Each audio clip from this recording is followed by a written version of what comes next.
ناظرین، drama serial رنگ دے کافی زیادہ انٹرسٹنگ ڈرامہ بن چکا ہے۔ اب دعا نے اپنی ماں کی شادی کروا کر اسے ایسا ہی لگا تھا کہ اس کی ماں کی زندگی میں اب دوبارہ سے خوشیاں آ جائیں گی۔ دعا کو ایسا ہی لگتا تھا کہ اس کی ماں نے جتنی تکلیفیں آج تک برداشت کی ہیں اور بچپن سے اس نے دعا کو پڑھایا لکھایا اور اس مقام تک پہنچایا، اور اب دعا اپنی ماں کے لیے کچھ کرنا چاہتی تھی، اسی وجہ سے اس نے اپنی ماں کی شادی کروا دی ہے۔ لیکن دعا یہ بات جانتی ہی نہیں ہے کہ جس شخص سے وہ اپنی ماں کی شادی کروا رہی ہے اس شخص کے نزدیک نہ ہی رشتوں کی کوئی اہمیت ہے اور نہ ہی اپنی بیوی کی۔ اس کے لیے تو پیسہ ہی سب کچھ ہے۔ اسی وجہ سے جب نصرت رخصت ہو کر جاتی ہے تو توقیر شروع میں اس کی دن رات خدمت کرتا ہے، اور نصرت کو بھی ایسا ہی لگتا ہے کہ اس کی بیٹی نے کتنا اچھا انتخاب کیا ہے اس کے لیے۔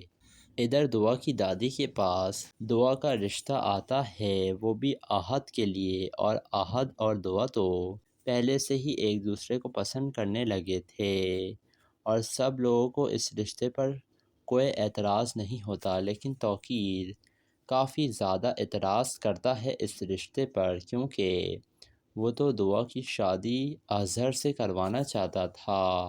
اور توقیر جاتا ہے اپنی بیوی کے پاس اور کہتا ہے کہ میری تم سے شادی ہو گئی ہے نا، اس وجہ سے اب دعا میری بیٹی ہے اور میں اس کی شادی اپنی پسند سے کرنا چاہتا ہوں۔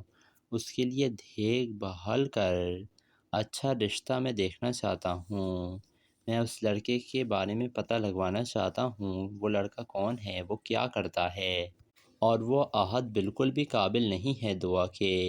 تو نصرت کہتی ہے کہ ہاں، دعا اور احد نا ایک دوسرے کو پسند کرتے ہیں، وہ لوگ زندگی گزار لیں گے ایک ساتھ، اور جہاں تک احد کی فیملی کا تعلق ہے نا تو وہ بہت اچھے لوگ ہیں، میں انہیں جانتی ہوں۔